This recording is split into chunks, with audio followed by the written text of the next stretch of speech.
we get to the trio, the 3 men of the hour, B. De La Soul, Cabin in the Sky. Hey, Let's go ahead and talk about it. Legendary trio from New York. New York, right? Yeah, New York. yeah. I don't know what part of New York. Don't give me that because I that's where it starts to get a little fishy. RP to True Dave, Mm-hmm. Trugoy. Trugoy the Dove. Yeah, the Dove. Because I always like. Cause I know it's Pasta Noose, Maceo, and Dave. Cabin in the Sky is obviously an ode to him, especially with the name of it, with the two people walking in the front and the cabin being in the Mm-hmm. sky, obviously symbolizing him going to heaven because I mean, not recently passed, but he passed a few years ago. I'm not sure what he passed from. Me, you might know, or I think he had cancer, B, if I'm not mistaken. I could confirm real quick, but I think he had cancer. but yeah. Let me I do want to see. start this off by saying, B, I am Oh not a no, huge day. they still What happened? haven't I don't think they announced how he passed. Mm, so maybe just a random, Yeah. just life probably.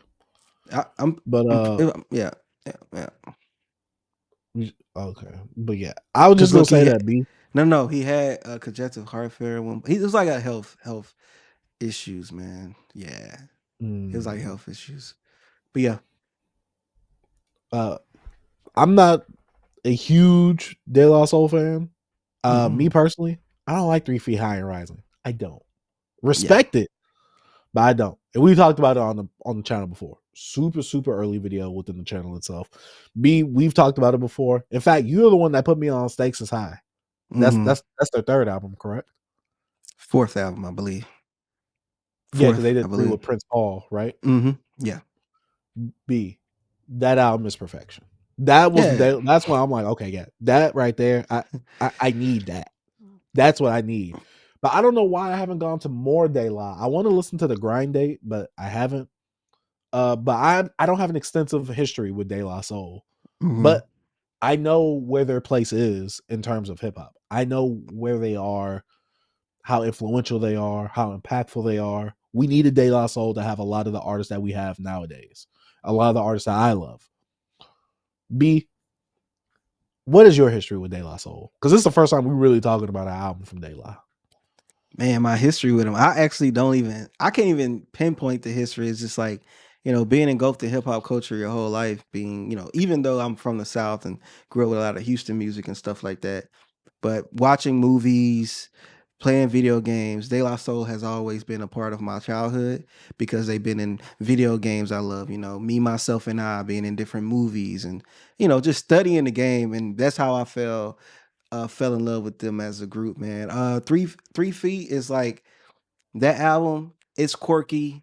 Production's quirky. A lot of the subject matter. It takes, some people to get used to it, but they was a little different. They was a little eclectic, and people thought they were soft. These guys wearing these, flowery shirts and things like that. They was, they was not. They was some different type of blacks. You know what I mean? But I still enjoy that album just for just for that not the sake of being different, them being themselves, but also just not fitting that mold of what like hip hop looked like at that time.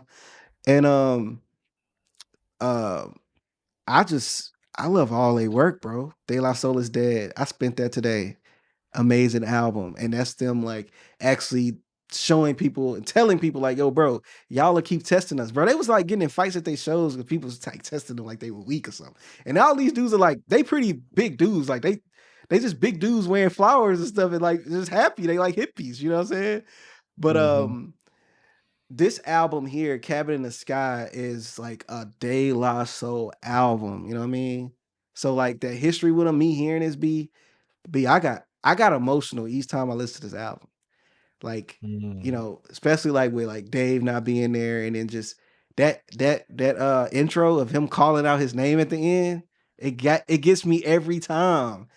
It's a couple songs on here just get me like a little like emotional. Just how this was like man, this album was really, really good. Like I really love this Mm-hmm. album. But yeah, I've been listening to De La Soul since a kid, pretty much, just throughout my childhood. But as like me listening to their albums was like high school and just getting into more of their work. And also they put out like this mini documentary on YouTube years ago. Forgot it was like a 40, 30 some minute talk about their upbringing in Enemyville. I think it's Enemyville, upstate New York, in that area where they from. And Mhm. but yeah, no, De La Soul's dope, man. You got Maceo, that's like the DJ, the hype man, and Dave does production. He raps a bit, and then Pos is pretty much, he's the guy. He's plug one. He's like the lead MC. You know what I'm saying? So yeah, man.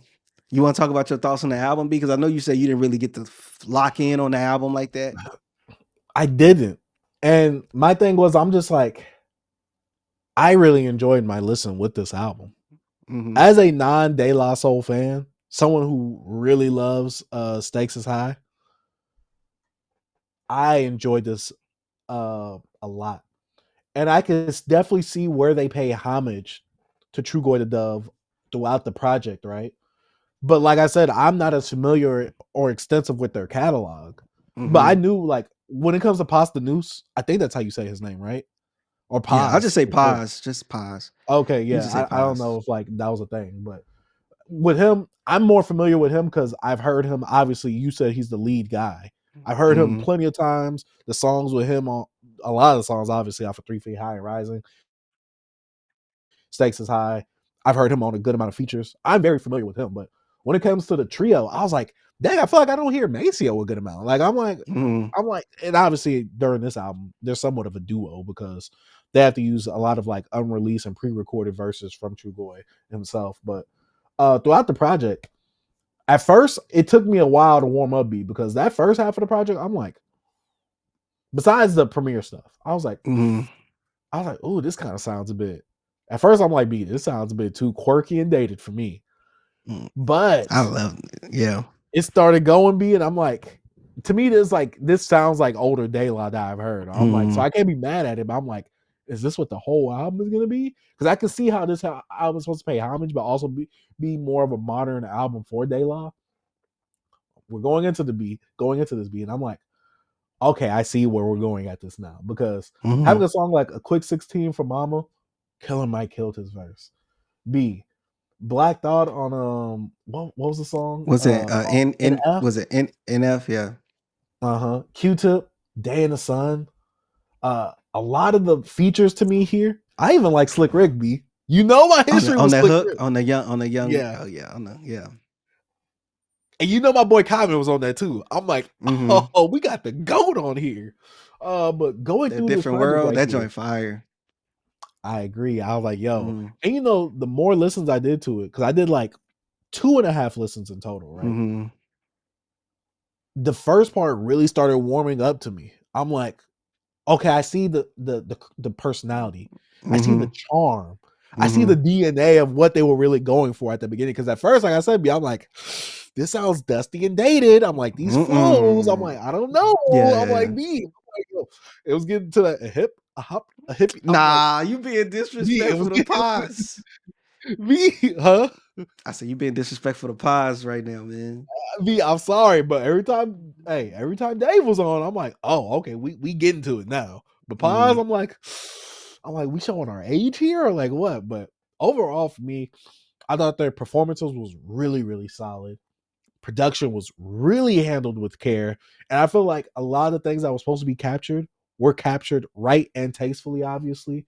And the features did an outstanding job on this project. Even the ones mhm, that I'm not really familiar with name wise, someone in each person has added something to this project right here. Now, can I say, oh yeah, this is a good this is the Daylight project? I can't say that because I'm not a huge fan. I haven't went through their discography as a whole, or I'm not well versed on a lot of their discography. But overall, for me, obviously this is gonna be like the second album I like the most because I just love Stakes is High that much. mhm, But this album, this sounded really great. And honestly, B, it's too early to say. This might be my favorite Legends Has It album, B. mhm. I think it is the best one. Yeah. It's one of my favorite albums this year. I know it just came out, but it is. It's one of my favorites. And I know it's Yeah. more of me because I'm biased. I love De La Soul. But yeah, bro, I get emotional when I listen to this album. I smile. I Mm. love this album. I really love this album. Having Esponito, I always forget how you say his first name, but the actor, Gus from Breaking Giancarlo? Bad and Spike, Yeah. huh? Giancarlo Esponito. him having him narrate and doing that, and like they're like, "Oh, we going back to school," and you know, different all the artists being like, "Yeah," I'm like, man, I'm like they wildin'. But going to this album, just the flow of it, I just really enjoyed it. The first song I thought was a little quirky at first when I heard it, but then I was like, get into it was "Will Be." This will be, you know, how they did it. But I'm like, I was getting like the theme of what they was going for. Then the package was dope. I love that track. Then they get into 16, just a quick 16 for your mom. I love that production on there. Just how it is. I don't know, it's nothing on here I dislike, man. The production is really stellar. I think you said everything was handled with care with this. Like they took their time with this, man. And the whole mix that Maceo did with Cruise Somewhere. I love that mix. That feel it's like a quick intermission from the album, how it was going, and then it brings you back in. I just love the theme of this because, like, if you know, like in the first early works of De La Soul, they use skits. They utilize skits a lot. And skits, you know, it adds to the essence of the story they're telling or the concept of the album of just, you know, it just brings it in. It builds that world you in. Like I remember one of my favorite was with De La Soul is Dead. Is like they had this whole theme of like these two guys talking about De La Soul is Dead, they trash, and they like reviewing the album. You know what I'm saying? At the end and everything like that. And like I remember the last skit at the end of the album, he was just like, "Yeah, man, De La Soul dead, bro. Come on, man. Let's turn this off. This whack. Let's go listen to MC Hammer." You know what I mean? Like, so yeah. But like they just do these different skits, man. And then like having a lot of the other collaborators through the legend has it, you know, Nas, it's Common on here, Q-Tip on here, Slick Rick on here, Jay Farrow does his impressions and doing things like that. Telling you, B, I don't know, man. I've been saying this a lot, but this might be in my top 10. I don't know. You know what I mean? But anyways, Different World. I love that track. Patty Cake. Do you remember the Patty Cake track? I love that Patty Cake track, bro. I don't know At why. first, I heard it. So, yeah, I heard it. First time, I'm not looking through the track list. I'm like, oh, I like that Mhm. song.